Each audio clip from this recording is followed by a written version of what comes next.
নারদ গিয়ে জিজ্ঞাসা করেছে ভগবান শিবের কাছে। এখন প্রশ্ন, শিব কি ভগবান? হ্যাঁ, শিব ভগবান। ভগবান আর ঈশ্বর এক নয়। ভগবান আর ঈশ্বর এক নয়। স্বতন্ত্র ঈশ্বরকে কৃষ্ণ। 6টা ঐশ্বর্য যার মধ্যে আছে সে ভগবান হতে পারে। এজন্য আমাদের অবতার কয়জন? কত? মিথ্যা কথা, জানা নেই। 24 অবতার, চতুর্বিংশ অবতার। এটা এই চতুর্বিংশ অবতার আমাদের শাস্ত্র গ্রন্থে প্রমাণ করে দিলেন। এর মধ্যে পরশুরাম একজন অবতার, এর মধ্যে আমাদের ব্যাসদেব একজন অবতার। কথাটা বোঝা গেছে? এভাবে আমাদের 24 জন অবতারের কথা আসছে। এইবার ভোলানাথের কাছে গিয়ে যখনই দণ্ডবোধ করেছি, ভোলানাথ চোখ বন্ধ করে ধ্যান করছে। এই যে ভালো করে একটু জেনে নেন, আমরা যে ভোলানাথের পুজো করছি না, আমরা যে দেবতাদের পুজো করছি, এই দেবতাদের মধ্যে যত দেবতা আছে তার মধ্যে দেবতার দেবতা হচ্ছে কে? বলতে হবে, কিন্তু মুখ খুলতে হবে। একটু ঘুমিয়ে পড়ে যায় কেন? ধাক্কা মারা হোক। কি হলো? চোখ বন্ধ করা যাবে না, আমার দিকে তাকাও। ও মা, কি হচ্ছে?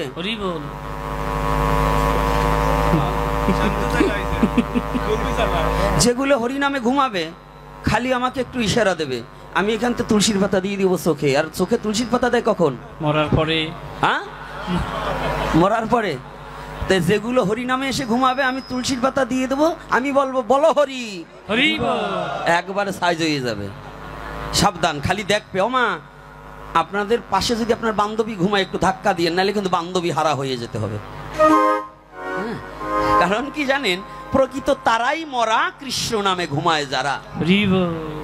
কি বাবা, এমন মধুর কৃষ্ণ নামে যারা ঘুমিয়ে পড়বে তারাই তো মরা, ওরাই মরা। ওদের কর্ণকুহরে হরিনাম যাচ্ছে না, এই জন্য চোখ মেলতে হবে। আর আমার চোখটা একটু শকুনের চোখের চেয়ে বেশি খারাপ, একেবারে সামনাসামনি তো পড়ে যায়। তো এইবার যখন প্রণাম করেছে, পঞ্চানন উঠে বলছে, কিরে বাবা, ও নারদ, তুই কাঁদছিস কেন? আমাদের দেবতাদের যত ঝামেলা সব তুই মীমাংসা করিস, আমরা তোকে শরণাপন্ন হই। আজকে অসময় তুই কেন শরণাপন্ন হলি আমাকে? আচ্ছা, অসুর আর দেবতাদের মধ্যে যত ঝগড়া, এটা কে মীমাংসা করেছে? নারদ। কে? নারদ। ভগবানের সাথে অসুরদের সাথে যে ঝগড়া, এটা মীমাংসা করেছে কে? নারদ। তাহলে নারদ কিন্তু খারাপ ব্যক্তি নয়। তা আজকে কি করেছে? নারদকে বলছে ভগবান শিব, তুই কাঁদছিস কেন বাবা? আমি কাঁদছি কেন?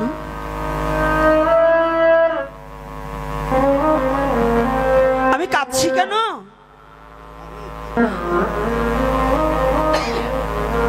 আমি যে পিতার কাছে গিয়েছিলাম, পিতা আপনার নিকটে আমাকে পাঠিয়েছে, কৃপা করে একটিবার বলে দিন।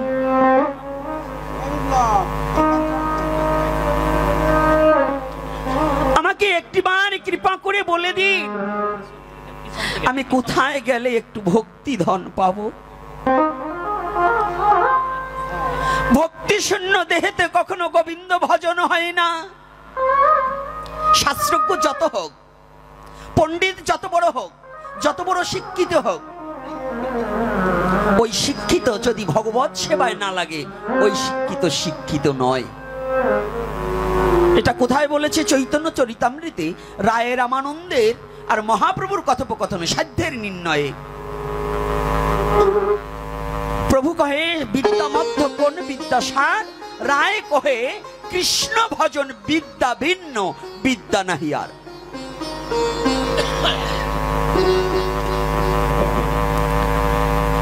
কৃষ্ণ ভজন বিদ্যা ভিন্ন, বিদ্যা নাহি আর। ডক্টরেট করেছে, পিএইচডি করেছে, ওই বিদেশ থেকে, লন্ডন থেকে, আমেরিকা থেকে সার্টিফিকেট অর্জন করেছে, কিন্তু তার মধ্যে যদি ভক্তি না থাকে, যুক্তি আর তর্ক থাকলে ভগবত প্রাপ্তি হওয়া সম্ভব নয়।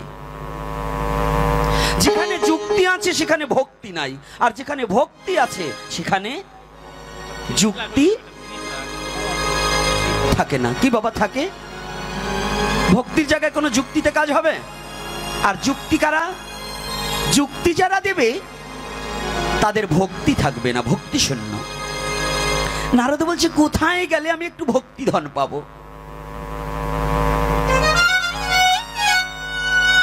ভোলানাথ কেঁদে দিয়ে নারদকে জড়িয়ে ধরেছে।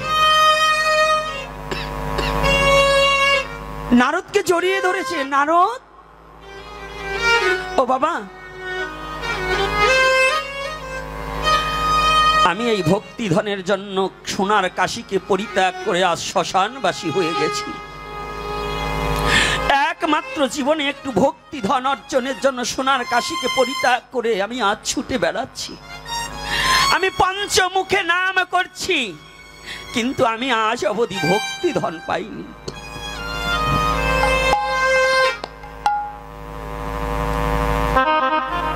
যদি ভক্তিধন পেতে হয় চলে যাও ভগবান বিষ্ণুর কাছে। আবার ভগবানের কাছে এসেছে বিষ্ণু। প্রভু, আমি যেখানে গিয়েছি সবাই একে একে আমাকে দূর দূর করে তাড়িয়ে দিয়েছে, কেউ আমাকে চরণে স্থান দেয়নি, আপনিও কি আমাকে তাড়িয়ে দেবেন?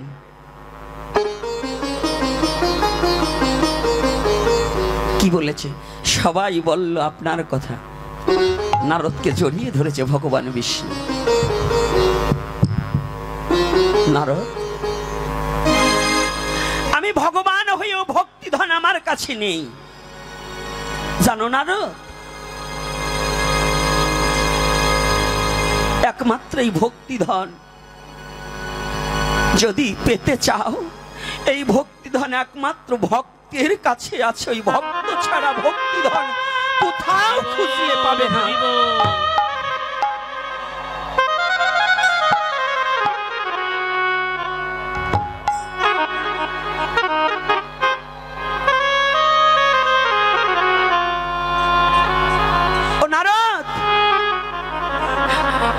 আমি এই ভক্তিধন খোঁজের জন্য কলির যুগে নিজেই ভক্ত বেশ ভাবাপন্ন হয়ে আমি দুহু অঙ্গ এক অঙ্গ হয়ে কলিতে গৌরাঙ্গ হয়ে ভক্ত সঙ্গ করব।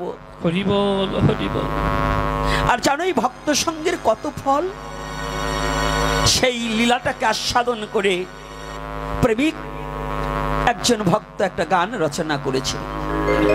কি রচনা করেছে? ওরে কোন কুলে ওরে ঠাই নাই রে যা,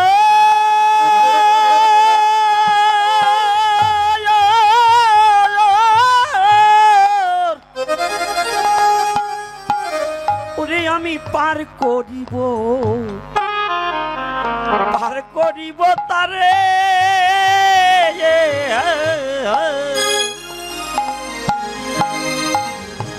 জীবনে যদি সে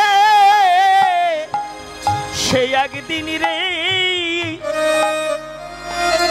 ওরে আমার এই ভক্তের সঙ্গ করে।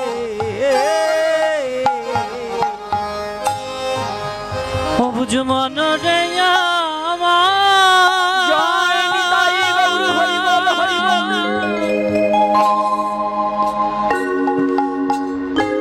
বুঝ মন রে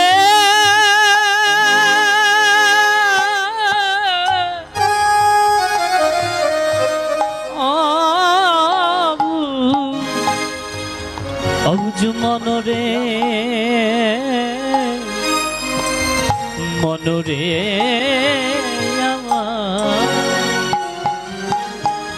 কোন কুলে, আরে কোন কুলে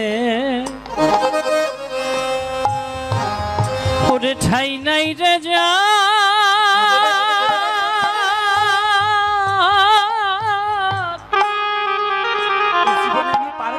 আমি পার করিব, আমি পার করিব তারে, আমি পার করিব তারে।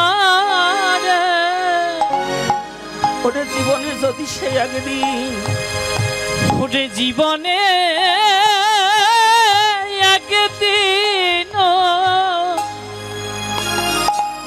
একদিন যদি রে আমার ভক্তের সঙ্গ করে, ওরে আমার ভক্ত সঙ্গ করে রে অবুঝ মন রে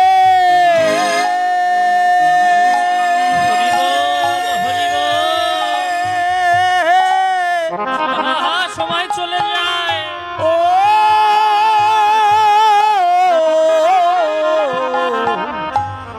অবুঝ মন মনোরি জীবনে কোনো কুলে ঠাই নাই রে যা ওটাই আমি পার করিব তারে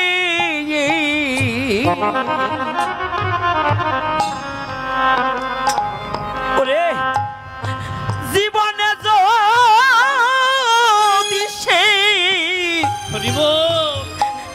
যদি সে একদিন রে ওরে আমার এই ভক্তের সঙ্গ করে রে কোন কুলে মনরে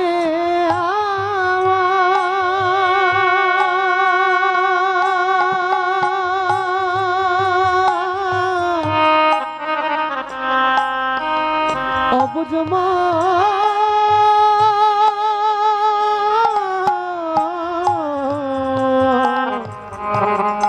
অবুঝ মনরে আমার রে কোনো কুলে ঠাই নাই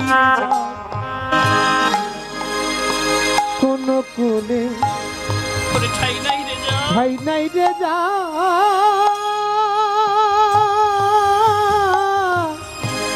ওরে আমি পার করিব তারে ওই আমি পার করিব তারে জীবনে যদি সে একদিন জীবনে সে যদি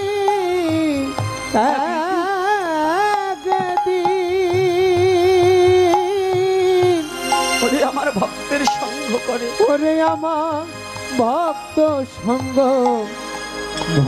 সঙ্গ করে রে আমি তারে পার করে দেব জগতে আর আনবো না তারে পার করিব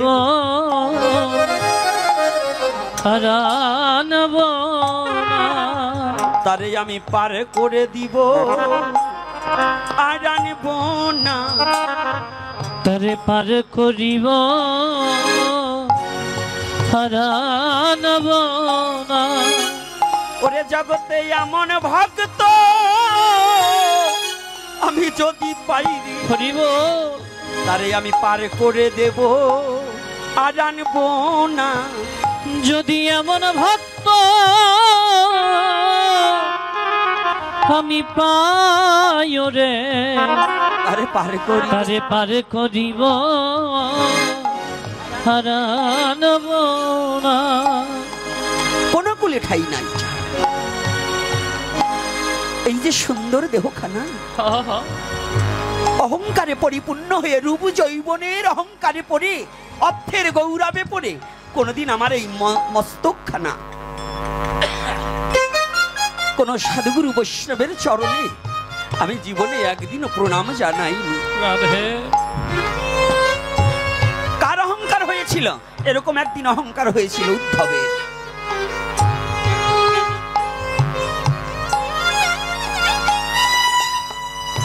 উদ্ধব ভাবছে এই মথুরার মধ্যে আমার চেয়ে আর বুঝি কোনো বড় ভক্ত নেই। অহংকার বৈষ্ণবে যদি করে ক্ষুদ্র অপরাধ মহা ভজন হইতে পড়িয়া যায় বাদ।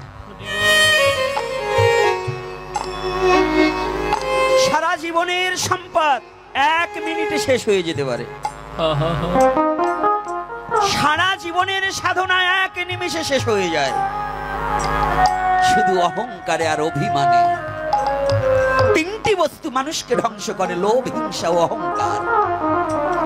এই তিনটা বস্তু মানুষের হৃদয়ে যখন বাসা বাঁধে, তার আর মনুষ্যত্ব থাকে না, তখন পশুত্ব স্বভাব ধারণ করে। তখন তার আর মনুষ্যত্ব হৃদয়ে থাকে না। থাকে বাবা, হ্যাঁ? লোভ, হিংসা, অহংকার থাকলে মানুষ থাকে?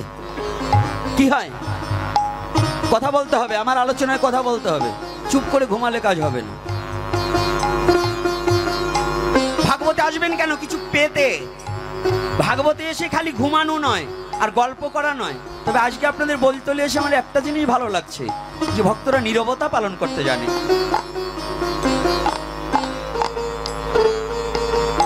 নীরবতা পালন করতে জানে, এটা ধন্যবাদ। ভাগবতটা হচ্ছে নীরবের সহিত যদি আস্বাদন না করা যায়, তাহলে হৃদয়ে ধারণ না করতে পারলে, তাহলে এই ভাগবত শ্রবণ করে কোনো লাভ হয় না। নববিধা ভক্তির প্রথম অঙ্গই হচ্ছে শ্রবণম, শ্রবণ। নববিধা ভক্তির প্রথম হচ্ছে শ্রবণ। ভক্তির 9টা অঙ্গ, তার প্রথমটাই হচ্ছে শ্রবণ। যদি শুদ্ধ চিত্তে শ্রবণ না করা হয়, আজকাল তো আমরা শুধু পাঠকের দোষ খুঁজতে যাই। এক বাবা বলতেছে, বাবা এই কথাটা বলা যাবে না। আমি বলছি, কেন? এটা শুনছো নাকি আমার কাছে? বলছে না, একজন বলছে, আমাদের একজন ভদ্রলোক বলেছে যে এখানে যদি কোনো কথা হয় 5 বছর পরে যেন এই রেশ টানা যায় না। মানে ওনার এই 5 বছর পরে যে আবার উনি হিংসা করবে, এই ভাব নিয়েই উনি আইছে। তাহলে এই ভাব থাকা যাবে না, আগে শ্রবণ করতে হবে কথাগুলো কি হচ্ছে, তাই তো বাবা? না শুনে কি বিচার করা যাবে? আগে বিচার করা যাবে না, আগে বস্তু নির্দেশিয়ে করো তত্ত্বেরই বিচার। আগে বস্তুটা কি এইটাকে নির্ধারণ করা শিখতে হবে।